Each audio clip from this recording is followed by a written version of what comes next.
Columbus, Ohio, the buzzing Buckeye capital, overflowing with opportunities. We have charitable organizations, strong communities, highly ranked schools, strong leaders, groundbreaking hospitals, and so much more to be proud of. While we recognize our strengths, we must continue to address the risks that persist in this city and reflect upon what we've done to alleviate these issues.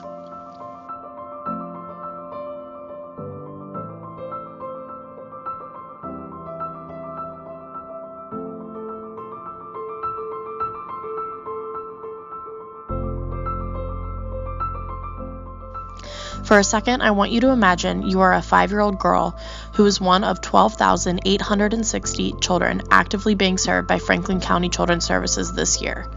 You are homeless, and there are men who have touched you in places they say are secret. The caseworker talks about sexual abuse, but you're not really sure what that means. You cry and keep quiet in the car because this is scary and you do not know what's happening. The new bed is more comfortable than the tent you're used to, but you miss sleeping beside your mom. The dinner smells better than anything you've had in months, but you're too worried to eat because you don't know where your sister is. You are in the 81% of all foster girls in custody who have experienced sexual abuse. You've known sex your whole life. It is just what you've learned to do. Your foster parents briefly try to bring it up, but it's too uncomfortable for everyone. Your social worker asks about whether or not someone is touching you right now. Your counselor asks how it makes you feel. You are 16 now. You've heard about birth control, but it's pretty hard to get and it's expensive. Plus, who cares? Sex makes you feel important. By the time you're 18, you are one in 2 foster girls who already has their first child. That is 50%. You dropped out of high school and are caring for your new baby. Welcome to the life of a girl in our foster system. And 6 grandkids. 6 grandkids? That's awesome. So now, how do you teach them or instruct them on how to be safe and where to go if they need things? I'll tell them go to the health department. Do an inventory on the man before you fall in love. Yes, there's 10 red flags. Yeah. So, Yeah. But my girls are pretty smart. They're grown. So Yeah. They only got one baby daddy. Yeah.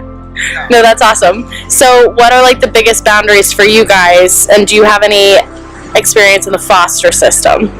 And who? With the foster system? Foster care. Yeah. Actually, I have a lot of experience. When my girls was young, I was on drugs real bad. I had them adopted out.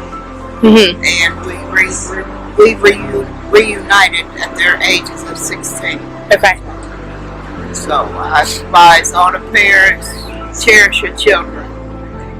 Yeah. Because you can't replace them. Yeah.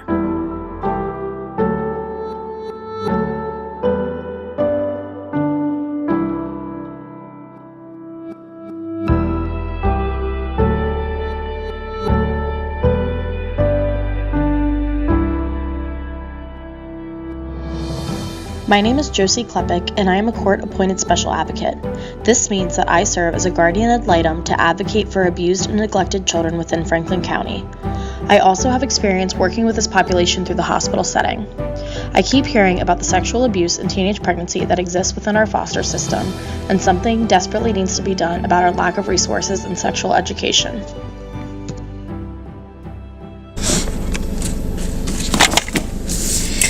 Hi guys, it is February 15th, the day after Valentine's Day. I just finished visiting with my foster kids and it was a hard day. After doing an assignment at school yesterday, they had to write down on a piece of paper who all they loved, and they didn't write mom and dad. And when they came home, why do you feel like that? And the one girl, she's 10, and she immediately felt guilty and started crying, and she was like, well, my daddy, he hurts me. And that's hard. And I met their dad for the first time this week. It's hard. They don't understand their sexuality. And, this 10-year-old girl, she pulled me aside today, away from her foster mom and her brother, and she, had questions about it. And she came back and she's like, I have a boyfriend. He got me a teddy bear and chocolate. So, I mean, she's excited about it and she's open to talking to me about it, but it's hard. It's hard having a conversation with a kid who cries about their daddy hurting them and they don't know any better. And I definitely see that hypersexuality in that foster home. And it's hard. I mean, she wants to be a teacher when she grows up, and it breaks my heart that, you know, over 50% of foster kids are going to be pregnant by the time they're 19, and I hope that I can, you know, fix that. But it's hard. It's really hard. I decided that I needed to do more research about this issue and ways to solve it. I met with several people in our community who are more familiar with the resources and education available to young girls in foster care. Here are their stories. And things like that. Yeah, you know, a lot of times when I'm working with my teen youth, we do talk about whether they're sexually active, what they're using to protect themselves. And I can tell you, all of the kids tell me that they are, the ones that are actively having sex are not on birth control and are not using any protection. And we talk about having to raise a child and how important it is to be safe, and you just don't know what's out there. I have a young lady who I'm working with currently who is 15, and she's living with her cousin who's just barely older than her. She's an AWOL child. She runs from place to place. This is the only place we could keep her and maintain her in one place so she could go to school and get the things she needs. But her cousin is doing good. She's only 25, but she's got her own place. She aged out of the system. It's a weird situation, but I mean, we just need her to be still and get through school and do well. So we had a candid conversation about her sexual activity and she's having sex, but I asked her about, you know, doing an easier kind of birth control where she doesn't have to think about taking a pill every day, and she just let me know how many horror stories she was told about birth control, and kind of messes her up. And then her cousin co-signed, you know, and said, yeah, birth control, you know, it messes you up. And so I'm not sure what kind of education they're getting, but I know it wasn't great education, or else they would be, you know, probably have a different outlook on that. Yeah. So do you think that, like, establishing regulations for mandating this kind of thing would help, like, in the court system, whether that be like from a CASA or from the foster mom, or like even through children's services? Well, we can't make a child take birth control. Yeah. We but could mandating, definitely, like, education. Absolutely. I think that it would be important for at least all of our volunteers or our people who work with CASA or any guardian ad litem would at least put in on the record in court that a child should get sex education, or at least, you know, whatever that looks like, you know. Yeah. Absolutely, I think it would be super important. I mean, a lot of our girls just don't have great hygiene either. You know what I mean? I had another case where the two little girls, one was 11, one was 12, just didn't know how to wash up. They didn't know how to clean themselves. They didn't know how to take care of themselves. It took several months for the foster mom to actually work with them to show them how to take a shower and how to wash under places and through places and brushing their teeth and what that looks like. You know, they were 11 and 12 by then. You know, so I think that just self-care while it's being protected sexually, or, you know, taking care of your body as a girl, female, I think is super important that we at least recognize that it's a problem. Yeah. You know, people encouraging these girls to go get the knowledge, get the education that it takes to not get pregnant, or how to take birth control, or set reminders, or they just have to go and they have to buy into that. Yeah. So I asked my young lady, well, what are you doing to protect yourself? And she said, nothing.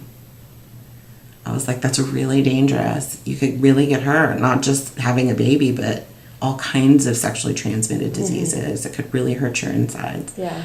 I'm not sure if that helped. After realizing how much we are lacking in simple education, I decided to talk to a teacher about how schools can make an impact. Yeah, so I mean, it was a good thing, but I was just so glad that, you know, something as a school nurse, one beautiful part of our job is that we can build these relationships. Yeah. with these students, and where they can open up to us, and we're kind of a safe space, and they have, you know, shared stories, and if not themselves, someone they know or something, and it's really amazing. So what are some patterns that you've seen with these students about like sexual health and like concerning like their education on it? Do you feel like they're well educated? No, definitely not. No, it seems like they, you know, even though they might have some quick education in health class, some have close relationships with parents, a lot of them, most of them don't. And I am, I guess, amazed or shocked by the number of students who are sexually active. And just a huge percentage. Yeah. And I guess maybe because I was raised differently, I did have that support at home. I did have the, you know what I mean? It wasn't until I was at least a little bit older, but I mean, I was still, you know, I mean, I was a teen pregnancy myself, so I can relate in a lot of ways. But at the same time, I mean, even 14, 13, you know, before they even come to this high school, a lot of them have been active. And so many of them are not using protection, and they're not really, I don't think they really know they don't know what to look for sure. Like with sexually transmitted infections and diseases, they have no clue. And a lot of them don't even know fully how to even get them. Even though they may have learned a little bit in health class, I don't know if they just weren't, I'll wait till the bell. That's our bell. I don't know if they weren't really paying attention, or they were, and it just kind of goes in one out. You know, I mean, they're teenagers. And you think so much emotionally. They're so vulnerable. They're so emotional. This is love to them. This is them feeling, it makes them feel good. It makes them feel accepted. After hearing Cynthia talk, I asked her if there were any current programs implemented about sexual education. Easy name. That works out beautifully too. Michael Sharp with the health department. He comes, and we've gone into classrooms and introduced what all he can do, which is offer sexually transmitted infection, or what some call disease, testing and pregnancy testing and educating. And because that's his one specialized area, that's all he works with. So therefore he's such an expert in that area, and has even taught me things, which is awesome. So we kind of tag team it, and we'll educate in the classroom and then introduce what he's able to provide. And basically there's a packet that the students brought home at the beginning of the school year, and we can give them a new form if they didn't fill it out, this form. But that gives them permission to get any, if it's checkmarked, I should say, the certain programs, including this program, including other programs, mobile units from Children's Hospital to like all different programs. But it does cover this as well. And so with the whole STI and pregnancy and everything, basically it's really providing more in-depth education, testing, and a safe space, kind of a safe place for them to come to. And it's also by getting me in the classroom with them too, it's bringing that link to me all again. Like, wow, many still don't know, student-wise, wow, we have a full-time nurse here.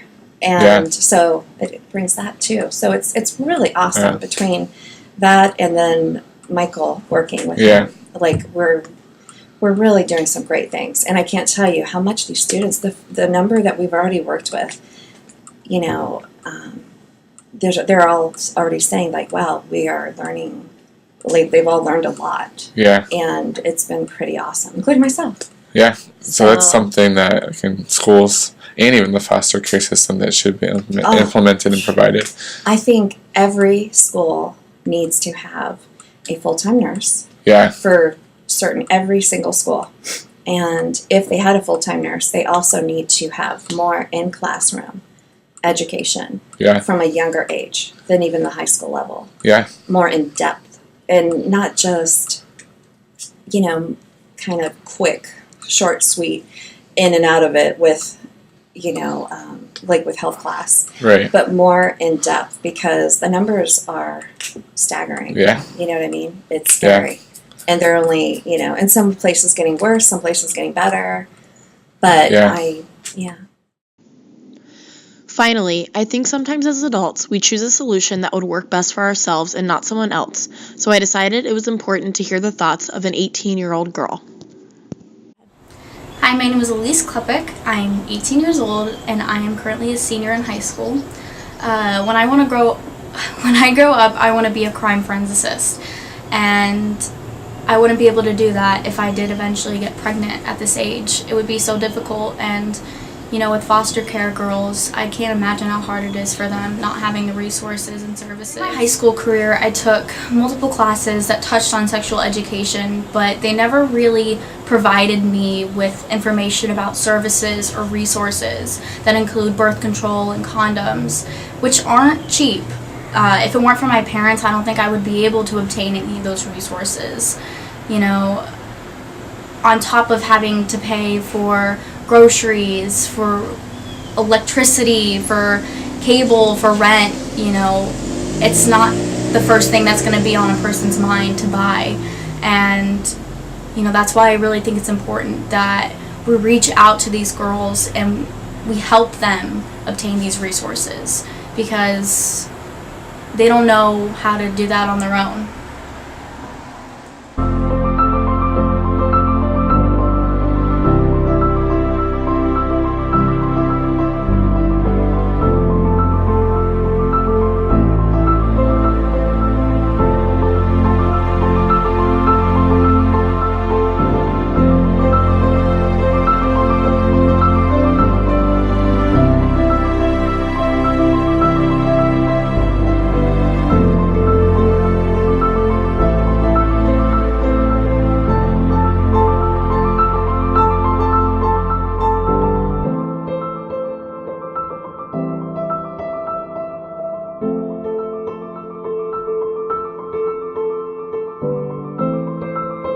My girls are very smart. Good. Yes. Good. They know when to say no. Yeah, good. Oh my goodness, I feel like I need to give you a hug.